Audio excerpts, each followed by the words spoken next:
आप सभी का आपके अपने YouTube चैनल एम के माली सर मैसे में स्वागत है।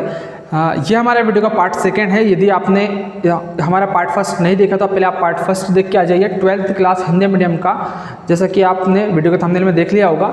हमारा यहाँ पे स्टार्ट कर दिया हमने न्यू बैच अध्याय फर्स्ट संबंध एवं फलन में। इसके पहले हमने पार्ट 1 में कार्तीय गुणन पढ़ा हुआ है। संबंध किसे कहते हैं उसकी डेफिनेशन से पूरा बेसिक से अपन ने पढ़ा हुआ है। अब संबंध के बाद में हमने वहाँ पे इसके बाद में हम आ रहे संबंधों के प्रकार कि टाइप्स ऑफ रिलेशन क्या होता है। मोस्ट इंपॉर्टेंट टॉपिक होने वाला है आज का पूरा लेक्चर। तो आप पूरे संबंधों के प्रकार इस वीडियो में देखेंगे। मैं उम्मीद करूँगा कि ज़्यादा से ज़्यादा मैं बेसिक से आपको समझा पाऊँ और किस प्रकार आपको वीडियो पसंद आ रहा है। तो चैनल को सब्सक्राइब कर ले, लाइक कर ले, क्योंकि फ्री ऑफ कॉस्ट सब कुछ आपको यहाँ पर मिलने वाला है। पेड क्लासेस के लिए हमारी पेड क्लासेस 1 मई 2022 से स्टार्ट हो रही है। उसके लिए आप ऑनलाइन फॉर्म हमारा वीडियो के डिस्क्रिप्शन बॉक्स में दिया हुआ है, वहाँ से आप भर दें। उसके बाद हम आपसे कांटेक्ट करके आप पेड क्लासेस भी ले सकते हैं। और अभी यहाँ पे आपको पूरा बिल्कुल फ्री मिलने वाला है। यूट्यूब पे पूरी क्लासेस हमारी चलते रहेंगी। चलिए बढ़ते हैं बिना देरी किए वीडियो की तरफ। तो सबसे पहले हम देखते हैं संबंधों के प्रकार, टाइप्स ऑफ रिलेशन में क्या क्या आता है। तो सबसे फर्स्ट है हमारा रिक्त संबंध। तो रिक्त संबंध क्या होता है? ऐसा संबंध जिसमें, रिक्त का मतलब तो आप पहले सीधे सा समझ ले कि रिक्त मतलब कि मतलब कि यहाँ पे इसमें कुछ भी एक भी एलिमेंट्स ना आए, उसको क्या बोलते हैं हम? रिक्त। रिक्त मतलब कि जो ब्लैंक हो, है ना। तो ऐसा संबंध जिसमें कोई भी क्रमित युग्म, लेकिन ये कैसा? यहाँ पे जो रिक्त संबंध है, अपना रिक्त संबंध जो है वो क्रमित युग्म का है। मतलब कि इसमें क्रमित युग्म नहीं आना चाहिए। आपने बोला कि रिक्त, आपने अभी इसके पहले पढ़ के रखा था रिक्त समुच्चय। रिक्त समुच्चय आपने पढ़ के रखा हुआ है। तो रिक्त समुच्चय में क्या होता था कि ऐसा समुच्चय जिसमें एक भी एलिमेंट ना आता हो उसको हम क्या बोलते हैं? रिक्त समुच्चय। फॉर एग्जाम्पल हमने एक कोई सेट ले लिया और हमारे इसमें यहाँ पे एक भी एलिमेंट नहीं है, सर्वप्रकार ब्रैकेट के अंदर एक भी एलिमेंट नहीं है, इसको हम क्या बोल रहे हैं? रिक्त समुच्चय बोल रहे हैं। और इसको हम डिनोट करते थे फाई से। हम यहाँ पे सर्वप्रकार ब्रैकेट के प्लेस पे क्या लिख सकते हैं? मतलब इसके स्थान पे क्या लिख सकते हैं? फाई लिख सकते हैं। ठीक है। तो इस प्रकार आपने रिक्त समुच्चय पढ़ के रखा था। अब हम पढ़ने वाले क्या है? रिक्त संबंध हम अब पढ़ रहे हैं। ठीक है। तो ऐसा सेट, उसमें अवयव नहीं होते थे। यहाँ पे क्या होगा? बात तो यहाँ पे भी अवयव की ही, क्योंकि यहाँ पे जो क्रमित युग्म है वो क्या कर रहा है? अवयव का काम कर रहा है। इट मीन्स यहाँ पे ऐसा संबंध जिसमें कोई भी क्रमित युग्म ना हो रिक्त संबंध कहलाता है। आई बात समझ में? बहुत ही अच्छा टॉपिक है। और आपको पूरा सेट, अगर आप ये पूरी वीडियो देख लेते हैं तो संबंध एवं फलन में मैं आपको इतना बेसिक से समझाऊंगा कि आपको कुछ भी पढ़ने की, कोई दूसरे लेक्चर देखने की आवश्यकता नहीं पड़ेगी। पूरा कंप्लीटली आपको यहाँ पे बन जाएगा। तो देख लेते हैं। फॉर एग्जाम्पल हमने लिया, अब यहाँ पे हमने कोई एक सेट ले लिया। ए सेट लेट किया कि इसमें कोई एलिमेंट है 1 2 3 एंड 4। 1 2 3 एंड 4 कॉपी किताब निकाल के अपनी कॉपी नोट्स जो आप बना रहे हो फर्स्ट लेक्चर पे जाइए, पहले उसको पूरा नोट कीजिए। इसको भी आप नोट करते चलिए। ठीक है। नोट करोगे तो ज़्यादा बेटर समझ में आएगा। और डेली क्लासेस आपको लेना है। 1 2 3 4 कोई हमारे पास में एक सेट है ए। अब उसमें हम क्या कर रहे हैं? यहाँ पे हमारे पास में एक रिलेशन दिया हुआ है कि ए बी जो है वो किस प्रकार है? a माइनस बी इक्वल 10 आना चाहिए। हमारे पास में एक रिलेशन परिभाषित है, रिलेशन दिया हुआ है। किस प्रकार है कि रिलेशन की कंडीशन है कि ए बी जो है वो यहाँ पे a माइनस बी इक्वल 10, मतलब कि आपके a के एलिमेंट भी पूरे 1 2 3 4 होंगे और b वाले आप बोलेंगे सर दूसरा सेट तो दिया नहीं है। तो रिलेशन एंड फंक्शन में हमको यही तो पढ़ना है। यहाँ पे ओनली 1 सेट दिया रहेगा तब भी आप उसका रिलेशन निकाल सकते हो। कैसे? अब यहाँ पे फॉर एग्जांपल अगर हमको दूसरा सेट बी नहीं दिया तो हम आपके सबसे पहले माइंड में ये आ रहा होगा कि सर हम यहाँ पे बी के प्लेस पे कौन सी वैल्यू लेंगे।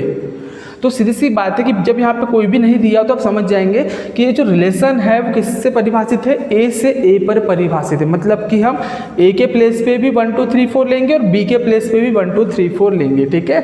अब क्या करेंगे हम? तो ए के प्लेस पे आप 1 2 3 4 ले सकते हैं, बी के प्लेस पे भी 1 2 3 4 ले सकते हैं। कंडीशन ये है कि ए माइनस बी करने पे कितना आना चाहिए? 10 आना चाहिए। जी हाँ, क्या आना चाहिए? 10 आना चाहिए ए माइनस बी करने पे। तो आप देखिए, अगर हम यहाँ पे ए के प्लेस पे 1 लेते हैं तो फॉर एग्जाम्पल ए के प्लेस पे 1 लोगे, माइनस बी करोगे तो 1 माइनस 1 करोगे तब भी 0, 1 माइनस 2 करोगे तब भी 0 आएगा, 1 माइनस 3 करोगे तब भी 0 आएगा, 1 माइनस 4 करोगे तब भी 0 आएगा। क्योंकि हम ए के प्लेस पे भी हमको यही वैल्यू लेना है, बी के प्लेस पे भी यही वाली वैल्यू लेना है। अब किसी को भी किसी से भी माइनस कर दो जो आपके 4 नंबर है उसमें से किसी को भी नंबर को आपस में आप माइनस करो तो कभी भी 10 नहीं आ सकता। 4 - 3 करोगे तब भी 10 नहीं आएगा, 4 - 2 करोगे तब भी 10 नहीं आएगा, मतलब इक्वल 10 आना चाहिए। तो 10 नहीं आएगा तो हमारे पास में कोई भी पेयर नहीं बचेगा। इट मीन्स R के पास में हमारे पास में इस सेट में एक भी क्रमित युग्म नहीं आएगा जो इस कंडीशन को फॉलो करता हो। आई बात समझ में? यहाँ पे एक भी पेयर नहीं आएगा। इट मीन्स हम इसको क्या बोल सकते हैं कि R क्या है 5, जो रिलेशन है यहाँ पे वो क्या है 5। और ऐसे ही रिलेशन जिसके सेट में एक भी क्रमित युग्म नहीं आता हो उसको हम क्या कहते हैं? रिक्त संबंध। क्या कहते हैं उसको हम? रिक्त संबंध। तो समझ गए होंगे बच्चों, आपको है ना पूरा रिक्त संबंध समझ में आ गया होगा। अब इसके बाद हम बढ़ते हैं, इसी के लिए किसी समुच्चय A में संबंध R को नोटेशन में लिख के रखेंगे। R को रिक्त कहेंगे जब A का कोई भी अवयव A के किसी भी अवयव से संबंधित ना हो। A का कोई भी अवयव A के किसी भी अवयव से संबंधित नहीं है। फॉर एग्जाम्पल यहाँ पे 10 नहीं आ रहा है। क्लियर है? इसके बाद हम देखेंगे सार्वत्रिक क्या होता है? यूनिवर्सल सेट, है ना।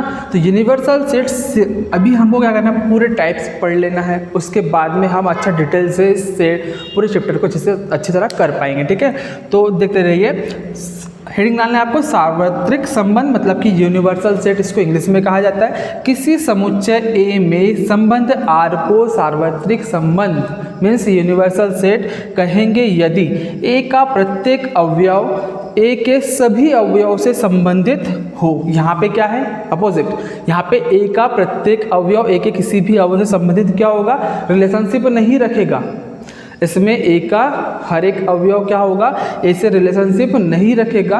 इट मीन्स यहाँ पे रिलेशनशिप रखता तो यहाँ पे 5 नहीं होता, इसलिए यहाँ पे रिलेशनशिप नहीं हो रहा है। तो ये आपकी डेफिनेशन जो है ये आपकी ऑब्जेक्टिव में मोस्ट इंपॉर्टेंट रोल प्ले कर सकती है, तो इसलिए नोटेशन में आपको याद रखना है। तो रिक्त संबंध भी आपको क्लियर हो रहा होगा, साथ में आपको यूनिवर्सल सेट भी क्लियर हो रहा होगा। कैसे कि यूनिवर्सल सेट में क्या होगा? A के किसी A में जो संबंध R को सार्वत्रिक कहते हैं जब A का प्रत्येक अवयव A के सभी अवयव से क्या होगा? रिलेशन रखेगा। मतलब कुछ ना कुछ यहाँ पे A के सभी अवयव का, प्रत्येक अवयव का कुछ ना कुछ रिलेशनशिप होगा। फॉर एग्जांपल से समझते हैं हम कैसे कि A कोई सेट है, इसमें 1, 2 एंड 3 हमारे पास में 3 एलिमेंट हैं और एक रिलेशन हमारे पास में परिभाषित है।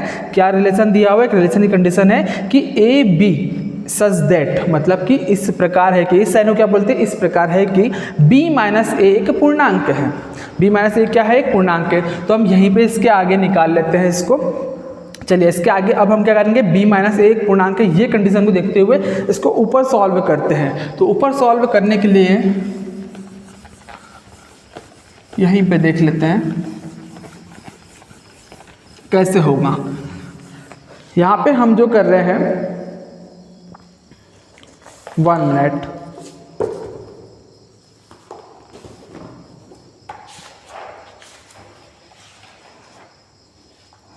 जो हम रिलेशन निकालेंगे कि AB जो है वो B - A एक पूर्णांक है। पूर्णांक आपको पता है, पूर्णांक संख्या कहाँ से स्टार्ट होती है? पूर्णांक में पूरी नेचुरल नंबर आती है, पूरी या फिर ये बोल लो पूर्णांक नंबर, मतलब कि इंटीजर नंबर। इंटीजर नंबर क्या होती है? जिसमें जो पूरी होल नंबर आती है। होल नंबर मतलब कि पूर्णांक, पूर्ण संख्याओं में प्राकृत संख्याओं का नेगेटिव पार्ट मिलाने से जो नंबर बनती है वो हमारी क्या कहलाती है? पूर्णांक। इट मीन्स प्लस माइनस वाली पूरी संख्या और 0 इन्फाइनाइट तक के, ठीक है, वो हमारी पूर्णांक है। तो B - A करने पर पूर्णांक आना चाहिए। तो B की जगह भी वैल्यू क्या लोगे आप? B की जगह भी कौन सा मान लोगे? 1, 2, 3 लोगे, और A के प्लेस पे भी क्या लोगे? 1, 2, 3 लोगे। तो फिर हम यहाँ से रिलेशन जो निकालेंगे इसका, कैसे रिलेशन आएगा? क्या क्या आ सकता है? 1 माइनस, हम A की जगह भी B ले, मतलब कि B की जगह भी क्या ले ले? 1 ले ले, A की जगह भी क्या ले ले? 1 ले ले। तो 1 - 1 क्या होगा? 1 - 1 0 होगा। 0 भी हमारे एक पूर्णांक है। फिर 1 माइनस क्या कर लेंगे? 2 कर लेंगे। 1 - 2 करोगे, 1 2 लिखा मतलब क्या हो गया? 1 - 2, 1 - 2 भी क्या हो गया? 0। फिर 1 - 3 ले लेंगे, 1 के साथ में 3, मतलब कि B की वैल्यू हम 1 रख रहे हैं और A की वैल्यू चेंज करते जा रहे हैं। तो क्या हो जाएगा? 1 - 3 करोगे तब भी 0 आएगा। फिर 2 के साथ में कर लो, तो 2 के साथ में 1 कर लो, 2 - 1 1 ही होगा। 2 के साथ में 2 कर लो, 2 - 2 0 होगा। फिर 2 के साथ में 3 कर लो, 2 - 3 0 होगा। फिर क्या सकता है? 3 के साथ में 1, 3 के साथ में 2, तो 3 के साथ में 1 करोगे, 3 - 1 0। ए की वैल्यू 3, बी की वैल्यू 2, 3 - 2 0, और फिर 3 - 3 करोगे तब भी कितना 0। तो ये 0 आ रहा है, मतलब कि हमारे 0 क्या है, पूर्णांक संख्या है। तो हमारे यहाँ पे रिलेशन में इतने नंबर्स यहाँ पे इतने क्रमित युग्म मतलब कितने एलिमेंट आएंगे। ये तो क्रमित युग्म है, प्रत्येक क्या है, क्रमित युग्म है। और इसी को हम क्या बोलते हैं, समुच्चय के अंदर में सल्पकार ब्रैकेट के अंदर लिखा हुआ है, इसलिए इसको क्या बोलते हैं, हम अवयव बोलते हैं। ठीक है, तो ये समुच्चय के क्या है, अवयव है। लेकिन हमारे लिए यहाँ पे रिलेशन में हमने क्या लिखा हुआ है कि ऐसे क्रमित युग्म का जो समुच्चय होता है उसको क्या बोलते हैं, हम रिलेशन बोलते हैं। ठीक है, तो रिलेशन में यहाँ पे जितने भी आ रहे हैं क्रमित युग्म, जो कार्तीय गुणन क्रमित युग्म का समुच्चय बोल रहे थे। ठीक है, फिर इसके बाद में हमारे पास में क्या है, अब यहाँ पे हम कंडीशन देखेंगे। तो ए क्रॉस, एक और चीज़ यहाँ पे हम आपको बताना चाहेंगे कि ए क्रॉस ए निकाले, फॉर एग्जांपल ए क्रॉस ए निकाले, कार्तीय गुणन हमने निकाला हुआ है। आप देख रहे हैं कि ए की वैल्यू कितनी है, 1 2 3 है। तो अब हम ए की वैल्यू 1 2 3 और ये ए की वैल्यू भी क्या होंगी, 1 2 3, मतलब कि 1 2 3 से 1 2 3 पर, मतलब कि ए क्रॉस ए।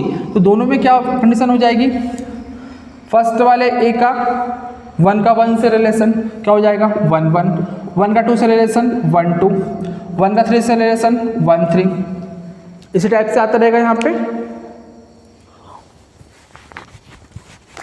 1 2 1 1 3। फिर उसके बाद में क्या हो जाएगा, 2 का भी आपको इस टाइप से समझ लेना है। यहाँ पे ए बराबर में हमारे पास में क्या है, 1 2 3 एलिमेंट है, एंड दूसरा ए भी जो है वो भी क्या है, 1 2 3 एलिमेंट है। तो इस 1 का सभी के साथ में होगा, तो हमने 1 का 1 के साथ में, 1 का 2 के साथ में, 1 का 3 के साथ में कर लिया।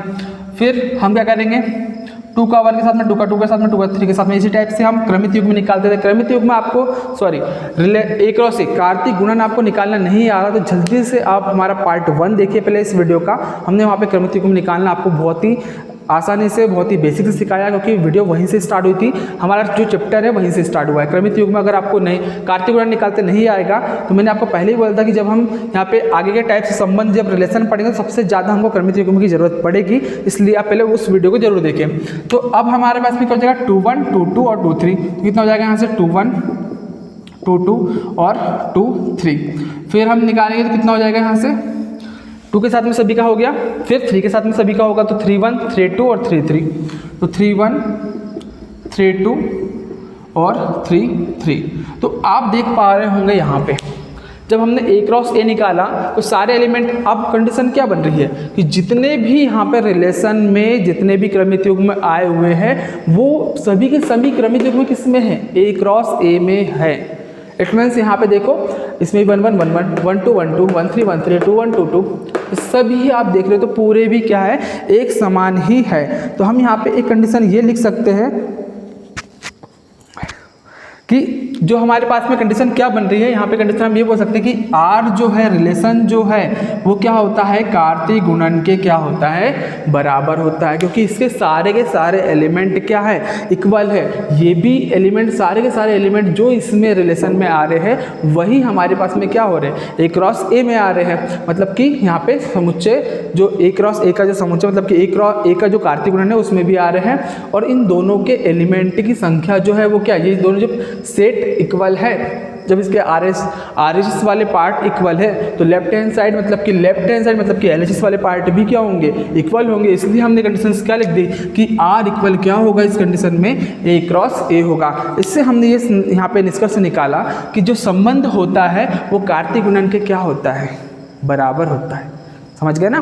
तो इसी प्रकार हम यहाँ पे एक डेफिनेशन ये भी लिख सकते हैं कि अतः यह संबंध क्या हो जाएगा, अतः यह संबंध सार्वत्रिक संबंध होगा। मतलब कि हमने क्या बोला, प्रत्येक एलिमेंट के साथ में रिलेशन होना चाहिए, प्रत्येक के साथ में होना चाहिए। अगर एक भी एलिमेंट अगर ये इक्वल नहीं आए तो सार्वत्रिक संबंध का निष्कर्ष यही है कि अगर वो रिलेशन उसके कार्तीय गुणन के बराबर होता है तो ही वो सार्वत्रिक संबंध होगा, अन्यथा सार्वत्रिक संबंध नहीं होगा। आपको पूरा क्लियर हो गया होगा। चलिए, तो यहाँ पे अब आपको यहाँ तक तो आपको लिख देना है, फिर एक और यहाँ पे नोटेशन लिखना है आपको नीचे में। तो जल्दी से बिना देरी किए यहाँ पे नोटेशन लिख देते हैं।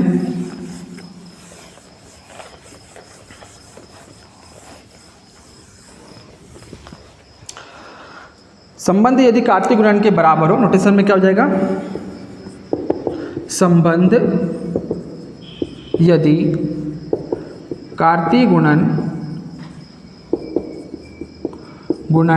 के बराबर हो, कार्तीय गुणन के बराबर हो तो उसे क्या कहेंगे हम, बराबर हो तो उसे सार्वत्रिक संबंध मीन्स यूनिवर्सल सेट, सार्वत्रिक संबंध कहते हैं।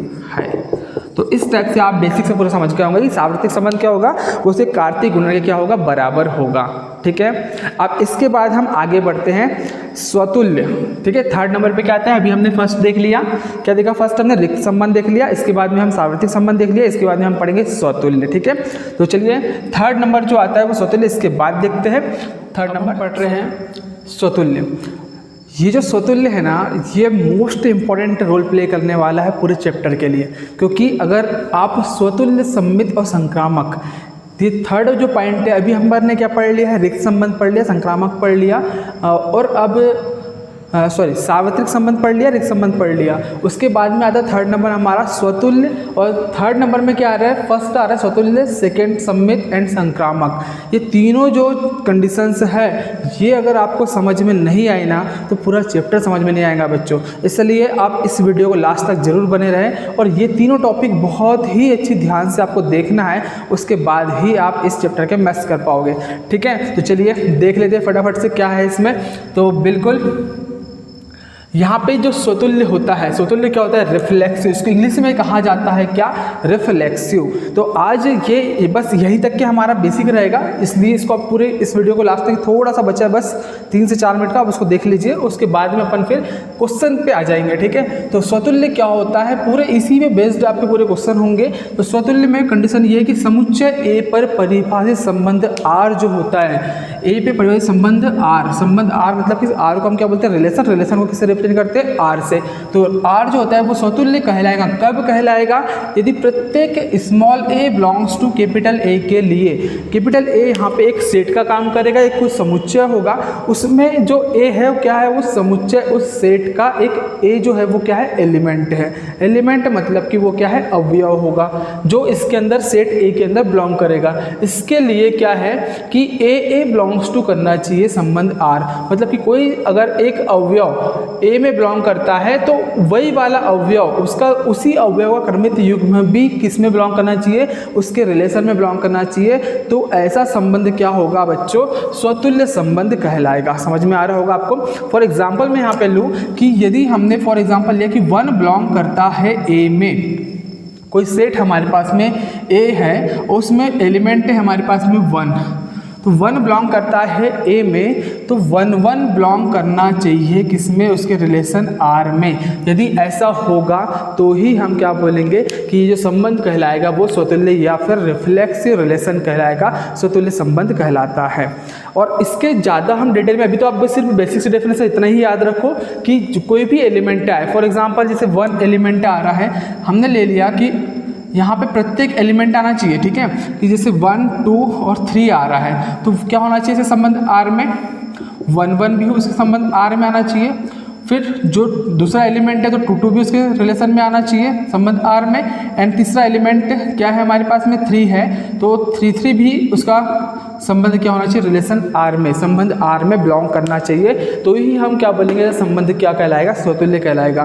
तो ये जो हमने यहाँ पे एग्जाम्पल लिए हैं, ये तो अभी हम आगे जब हम एग्जाम्पल समझाएंगे आपको, क्वेश्चन जब हम करेंगे तो पूरे एक एक क्वेश्चन आपको समझ में आ जाएंगे, क्योंकि मैं जो हूँ आपको पूरे NCERT के पूरे एग्जाम्पल सहित जितने भी प्रश्नावली के क्वेश्चंस है वो एक एक क्वेश्चन आपको मैं पूरे लाइन से करवाऊंगा, एक भी क्वेश्चन को हम नहीं छोड़ेंगे। ठीक है, वीडियो थोड़ी लॉन्ग बन रही है, वीडियो का टॉपिक यही होगा, लॉन्ग इसलिए हो रही है कि समझाने में थोड़ा टाइम लगता है। टाइम से चलिए, बिल्कुल हो जाएगा, है ना, टाइम की फिक्र मत कीजिए, बस समझ जाइए। एक बार समझ में आ गया ना तो फिर आपको इसको वापस से देखने की जरूरत भी नहीं पड़ेगी। ठीक है, तो क्या हो जाएगा, सेमेट्रिक सेमेट्रिक मतलब कि सम्मित, स्वतुल्य के बाद आता है सम्मित। तो सम्मित संबंध क्या होता है, समुच्चय, सम्मित कब होगा, वो कंडीशन क्या हो जाएगी, समुच्चय ए पर परिभाषित संबंध आर सम्मित कहलाता है। ये जो सम्मित आर जो संबंध है वो सम्मित कब कहलाएगा, यदि प्रत्येक, यहाँ पे ध्यान देंगे, प्रत्येक जितने भी एलिमेंट ए का था वो सभी के सभी उसमें आना चाहिए, इसके संबंध आर में। यहाँ पे वही कंडीशन है, प्रत्येक A1 A2 बिलोंग करता है यदि मतलब कि कोई दो एलिमेंट यहाँ पे आ रहे हैं A1 A2। फॉर एग्जांपल आप 1 और 2 ले लो, कोई भी दो एलिमेंट यदि समुच्चय A में बिलोंग करते हैं तो इसके लिए जब समुच्चय A में कोई दो एलिमेंट बिलोंग करेंगे तो उसके लिए A1 A2 बिलोंग करता है R से, तो इसका अपोजिट A2 A1 भी बिलोंग करना चाहिए उसके R में, उसके R प्राप्त हो, तो ऐसा संबंध क्या कहलाता है? सम्मित संबंध कहलाता है। फॉर एग्जाम्पल कि यदि कोई सेट A है और हमारे पास में यहाँ पे 1 2 3 एलिमेंट है और ए सेट में, तो फिर हम यहाँ पे कोई एक 1 2 3 में से कोई भी दो एलिमेंट ले लें कि 1 और 2 ले लिया, 1 और 2 बिलोंग कर रहा है ए में, तो हम यहाँ पे ये बोले कि 1 2 दोनों बिलोंग करते हैं ए में, तो A1 A2 मतलब कि A1 A2 मतलब कि first and second 1 and 2 belong कर रहा है इसमें उसके रिलेशन R में, तो इसका अपोजिट मतलब कि 2 1 भी बिलोंग करना चाहिए उसके रिलेशन R में। और रिलेशन जब हम क्वेश्चन करेंगे ना तो आपको रिलेशन क्वेश्चन में दिया रहेगा, उसके अकॉर्डिंग हम उसका पहले रिलेशन फाइंड करेंगे, या फिर रिलेशन पहले से आपको परिभाषित रहेगा, पहले से आपको दिया रहेगा सेट के फॉर्म में। यदि सेट के फॉर्म में नहीं दिया रहेगा तो आपको वहाँ पे हम मतलब कि आपको क्या दिया रहेगा, उसमें हमको रिलेशन निकालने के लिए दिया रहेगा, तो हम पहले रिलेशन फाइंड करेंगे, देन उसके बाद में हम फिर इस तरीके से इसकी कंडीशंस को अप्लाई करेंगे। तो आप सिर्फ इतना सम्मित वाली कंडीशन में सिर्फ इतना सा ध्यान रखें कि 1 2 बिलोंग कर रहा है उसे संबंध R में, तो उसका अपोजिट क्या होगा? 2 1। फॉर एग्जाम्पल 1 3 बिलोंग कर रहा है उसे संबंध R में, उसका अपोजिट 1 3 बिलोंग कर रहा है, उसका अपोजिट क्या हो जाएगा? 3 1 बिलोंग करना चाहिए R में। तो बस सीधी सी कंडीशन से सिर्फ अपोजिट से याद रखना है कि जैसे 4 1 बिलोंग कर रहा है तो 4 1 का अपोजिट क्या हो गया? 1 4 हो गया। 4 1 अगर उसके संबंध R में आ रहा है तो उसका अपोजिट 4 1 है तो उसके अपोजिट 1 4 भी उसके संबंध R में आना चाहिए। ठीक है, आपको समझ पा रहे होंगे, समझ आ गया होगा। ठीक है, तो इस प्रकार से हमारी जो कंडीशंस बनेगी तो सम्मित कहलाएगा। फॉर एग्जाम्पल अगर 1 2 बिलोंग करता है उसके रिलेशन R में और उसके 2 1 is not belongs to R, तो इस कंडीशन में हम क्या बोल देंगे कि इस कंडीशन में हमारा जो संबंध होगा वो सम्मित संबंध नहीं कहलाएगा। आपको क्वेश्चन में यही बोला जाएगा कि भैया कोई भी जो रिलेशन है, आपको रिलेशन दे देंगे और बोलेंगे कि रिलेशन है वो क्या है? स्वतुल्य है, सम्मित है या संक्रामक है, या फिर स्वतुल्य तो है लेकिन संक्रामक नहीं है, सम्मित नहीं है, या फिर बोलेंगे कि संक्रामक है लेकिन ये सिद्ध करके बताइए कि स्वतुल्य और सम्मित नहीं है, या फिर ये बोलेंगे सम्मित है लेकिन स्वतुल्य और संक्रामक नहीं है, या फिर तीनों स्वतुल्य भी है, सम्मित भी है, संक्रामक भी है। ये आपको वहाँ पे करके बताना होगा। 1 मिनट। तो इस टाइप से आपको कोई भी रिलेशन दिया रहेगा उसमें आपको ये चेक करके बताना पड़ेगा कि कौन सा संबंध स्वतुल्य है, सम्मित है, संक्रामक है, और यहाँ पे हम इस तरीके से रिलेशन निकालेंगे। अब हम देख लेते हैं, आगे बढ़ते हैं। सम्मित तो हमने समझ लिया कि अपोजिट बिलोंग करेगा तो सम्मित होगा। अब बढ़ते हैं संक्रामक की ओर। संक्रामक को हम इंग्लिश में बोलते हैं ट्रांजिटिव। ट्रांजिटिव मीन्स यहाँ पे क्या हो जाएगा? समुच्चय A पर परिभाषित संबंध R संक्रामक कहलाता है यदि। अब आपको बस ध्यान रखना है कि सम्मित में ओनली, स्वतुल्य में ओनली 2 एलिमेंट रहते हैं, सम्मित में भी 2 एलिमेंट रहते हैं, लेकिन संक्रामक में क्या होगा? संक्रामक में 3 एलिमेंट्स आएंगे। फॉर एग्जांपल मतलब कि 3 अवयव यहाँ पे आएंगे या फिर 3 कोई नंबर आएंगे, तो यहाँ पे आ रहा है प्रत्येक, यदि प्रत्येक A1 A2 A3 बिलोंग करता है A के लिए, तो A1 A2 मतलब कि ऐसा ध्यान रखें फर्स्ट एंड सेकेंड बिलोंग करता है उसके रिलेशन R में, एंड सेकेंड एंड थर्ड उसके रिलेशन R में बिलोंग करता है, फर्स्ट सेकेंड थर्ड, तो फर्स्ट और लास्ट भी उसके रिलेशन R में बिलोंग करना चाहिए। तो अगर ऐसा होता है तो ऐसा संबंध हमारा क्या कहलाता है? संक्रामक संबंध कहलाता है, ट्रांजिटिव संबंध कहलाता है। फॉर एग्जांपल लेते हैं कि एक कोई सेट है हमारे पास में, इसमें 1 2 3 4 और 5 हमारे पास में कोई सेट में कोई एलिमेंट्स हैं, तो हमने बोला कि 1 2, अभी हम रिलेशन नहीं निकाले, फॉर रिलेशन अपन निकाल लिया, समझ लो। रिलेशन तो हम बाद में निकालेंगे जब क्वेश्चन में दिया रहेगा, तो मैं आपको डायरेक्ट समझा रहा हूँ कि 1 2 बिलोंग करता है उसके संबंध R में, और एंड 1 2 के बाद में क्या हो रहा है? 2 पे एंड हो रहा है तो 2 से स्टार्ट होगा, पहला दूसरा दूसरा तीसरा मतलब कि 2 3 बिलोंग करता है R में, तो फर्स्ट लास्ट 3 एलिमेंट लेंगे, 1 2 3 एलिमेंट लिए ना, तो फर्स्ट सेकंड बिलोंग कर रहा है R में, दूसरा तीसरा भी बिलोंग कर रहा है R में, तो फर्स्ट लास्ट क्या हो जाएगा? 1 और 3 भी बिलोंग करना चाहिए। क्या ये जरूरी कंडीशन है? ये 1 और 3 कंडीशन भी क्या होना चाहिए कि 1 और 3 भी बिलोंग करना चाहिए इसके संबंध R में। अगर ऐसा होता है तो हम क्या बोल देंगे कि ये जो दिया गया संबंध है वो क्या है? संक्रामक मतलब कि ट्रांजिटिव संबंध है। आपको अच्छी तरह समझ में आ गया होगा। पूरी वीडियो में हमने पूरा जो भी आज जितना भी बेसिक सीखा है इसको आप अपने नोट्स में अच्छी तरह नोट कर ले। इसके बाद में हमारे कल से इसके जस्ट बाद पार्ट 3 में आपको पूरे एग्जाम्पल मिलेंगे पूरे लाइन से एग्जाम्पल करवाएंगे NCERT बुक के, और पूरे जितने भी फिर एक्सरसाइज पे आएंगे हम, ठीक है ना। तो एग्जाम्पल में आपको पूरे ये जो तीनों कंडीशंस है पूरे एग्जाम्पल में, पूरे हमारे जो चैप्टर है उसमें पूरी ये कंडीशन लगने वाली है ना। इसी पे बेस्ड पूरे क्वेश्चंस होंगे, इसलिए आप इस वीडियो को अगर आपको अभी भी समझ में नहीं आया होगा तो वीडियो को आगे पीछे करके इसको आप पूरा क्लियर देख लें, अच्छे से समझ लें, उसके बाद ही हमारा पार्ट 3 देखिएगा। इसके बाद यदि आप पहले आपने पार्ट 1 नहीं देखा तो पहले पार्ट 1 को अच्छे से क्लियर कर लीजिए। पार्ट 1 की लिंक आपको इसी वीडियो के डिस्क्रिप्शन बॉक्स में मिल जाएगी, और इसके साथ साथ आप हमारे टेलीग्राम ग्रुप में ज्वाइन कर लीजिए, जिस पे आपको सबसे पहले हमारे वीडियो का नोटिफिकेशन मिलता रहेगा। सब्सक्राइब करने के बाद में बेल आइकन जरूर प्रेस कर लें, जिससे आपको जो इसका पार्ट 3 आएगा तो वो आप कंटिन्यू देख पाएंगे। यदि आप इसी प्रकार फ्री लेक्चर देखना चाहते हैं तो चैनल को सब्सक्राइब जरूर करें, अगर सब्सक्राइब नहीं करते तो आप हमारी वीडियोज़ को नहीं देख पाएंगे। और साथ ही हमारे टेलीग्राम ग्रुप, जो कि वीडियो के डिस्क्रिप्शन बॉक्स में इसकी लिंक है, टेलीग्राम ग्रुप हमारा एक चैनल भी है MK मालूसर मैथ्स, आप चाहो तो सर्च कर लो गूगल पे, आपको टेलीग्राम ग्रुप की लिंक मिल जाएगी, या फिर आप इस ग्रुप के डिस्क्रिप्शन बॉक्स में टेलीग्राम ग्रुप की लिंक है, वहाँ से भी आप ज्वाइन कर सकते हैं। चलिए मिलते हैं नेक्स्ट पार्ट इसके 3 में एग्जाम्पल और पूरे क्वेश्चनों के साथ में। तब तक के लिए नमस्कार, धन्यवाद, आपका दिन शुभ हो।